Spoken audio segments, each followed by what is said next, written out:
15 থেকে 20 দিন আগে গ্যাস বুকিং করেও গ্যাস পাচ্ছে না সাধারণ মানুষ, যার জেরে শিলিগুড়ি পাকুড়তলা মোড়ে এইচপি গ্যাস ডিলারে সকাল থেকেই দোকানের সামনে উত্তেজনা সৃষ্টি হয়। সেই ছবি তুলে ধরছি বাংলা টিভি একাই 100 চ্যানেলের পর্দায়। আজকে তো এসছে নাকি নেই, কি বললো? গাড়ি কম আছে, সার্ভিস এখন হচ্ছে না। এটা অসুবিধা হচ্ছে কি আপনার? অসুবিধা তো আছেই, আমাদের নিত্য প্রয়োজনীয় জিনিস গ্যাস ছাড়া কি চলে আমাদের মহিলাদের রান্নাঘরে? हाँ, तो मिलेगा कब बोला है? बोला गाड़ी को नहीं ढुकने से कल मिल जाएगा। कल मिल जाएगा बोला तो। अच्छा, आज ही बुकिंग किया हुआ है? 5-6 दिन पहले बुक किया था। 5-6 दिन अभी तक नहीं मिला है। कल बोल रहा है मिल जाएगा। आज गाड़ी ढुकने से कल मिल सकता है। और गाड़ी ढुकने से तब मिलेगा, नहीं तो नहीं मिलेगा। क्या बोला, ये गैस का प्रॉब्लम है? प्रॉब्लम चल रहा है अभी, गाड़ी आने से गैस मिल जाएगा, नहीं तो फिर एक सप्ताह देरी है।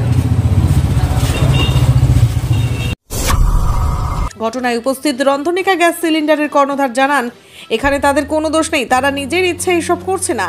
তীব্র বৃষ্টি এবং বন্যার ফলে রাস্তাঘাট যানবাহনের চলাচলে নানান সমস্যার সৃষ্টি হয়েছে, যার ফলে গ্যাসের গাড়ি ঠিকঠাক সময় ঢুকছে না। তিনি আরও জানান, যাদের খুব প্রচণ্ডভাবে গ্যাসের দরকার তারা দোকানে আসলেই পেয়ে যাবে। পাশাপাশি আগামী দিনে এই ধরনের সমস্যা আর থাকবে না বলে আশ্বাস দিয়েছেন। তিনি আরও কি বলছেন তা সরাসরি শুনে নেব তাদের কাছ থেকে।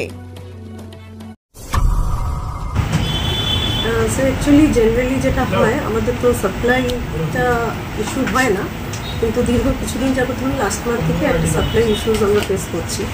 সেটা মাইট বি একটা যেটা রয়েছে যে লজিস্টিক ইস্যু হতে পারে, ট্রান্সপোর্টেশন হতে পারে, বা কিছুটা যেটা আমরা আধিকারিকদের সঙ্গে কমিউনিকেট করে জানতে পারছি যে একটা ন্যাচারাল ক্যালেমিটি বা অল ওভার ইন্ডিয়া বেসিস যেটা রয়েছে, যে সেই জন্য কিছুটা রেসপন্সিবল যে আমরা টাইম মতো যা রিকোয়ারমেন্ট সেটা লোড করতে পারছি।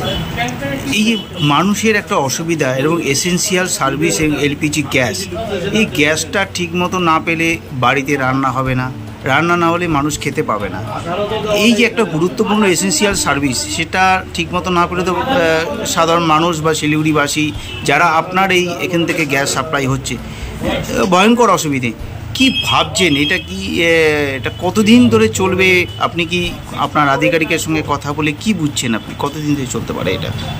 ডেফিনেটলি দেখুন, এটা তো একটা এসেন্সিয়াল কমোডিটিসের আন্ডারে আসছে। তো কাস্টমার যারা একটা সিটি বেস কাস্টমার, তাদের কাছে আর অপশান নেই, এলপিজি ছাড়া কোনো রকম কুকিংয়ের অপশান নেই। তো লেট ডেলিভারি তো হচ্ছে, তো সেই সাথে সাথে কাস্টমারদের মানে ওদের ক্ষিপ্ত হওয়া বা অ্যাগ্রেসিভ হওয়াটা স্বাভাবিক। তো সেক্ষেত্রে আমরা কী করছি, আমরা যা সাপ্লাই পাচ্ছি সেটাকে আমরা প্ল্যানিং ওয়েতে চেষ্টা করছি। যাদের খুব আর্জেন্ট তাদের আমরা কিছু ডেলিভারি দিচ্ছি অফিস থেকে ডেলি বেসিসে বা গোডাউন থেকে ডেলিভারি দিচ্ছি। আর হোম ডেলিভারি যেটা হচ্ছে বেসিক্যালি যেটা ব্যাক ডেটেড পেন্ডিং বুকিং দেখে নিয়ে যেটা ব্যাক ডেটেড আছে তাদেরকে আমরা হোম ডেলিভারি দেওয়ার চেষ্টা করছি। আর সাপ্লাই ইস্যু কিছুটা রয়েছে, হয়তো একটু ডিলে হচ্ছে, বাট আমরা সিকুয়েন্সিয়ালি চেষ্টা করছি যে ডেলিভারি করা অ্যাজ আর্লি অ্যাজ পসিবল। আর আমরা আমাদের আধিকারিকদের সঙ্গে কমিউনিকেট করছি, তারাও চেষ্টা করছে যে এই পরিস্থিতি থেকে মানে আমরা যাতে অ্যাজ আর্লি অ্যাজ পসিবল বেরিয়ে আসতে পারি। আপনার গ্রাহককে কীভাবে কি বলবেন যে এই যে তারা অসুবিধা হচ্ছে, অনেকের বাড়িতে বলছে গ্যাসও নেই, কি করে রান্না করব, কি করে খাবো? এই স্বাভাবিকটা কতদিন আর হতে সময় লাগবে, কি বলবেন আপনি আপনার গ্রাহককে? সেক্ষেত্রে এটাই বলতে চাইছি, যাদের খুব আর্জেন্ট রয়েছে তারা আমরা অফিসে যোগাযোগ করলে আমরা অফিস থেকে তাদের প্রোভাইড করে দিচ্ছি। আর অফিস থেকে বা গোডাউন থেকে যা যেটা নির্দেশ করছে আমরা সেক্ষেত্রে তাদের প্রোভাইড করে দিচ্ছি। আর কিছুদিন সময় লাগবে, আর কিছুদিনের মধ্যেই আমরা চেষ্টা করছি এই জিনিসটাকে তো ওভারকাম করে আসি। যেরকম এমার্জেন্সি রয়েছে আমরা তাকে অফিসে কন্ট্যাক্ট করি, আমরা পৌঁছে দেওয়ার সমস্ত রকম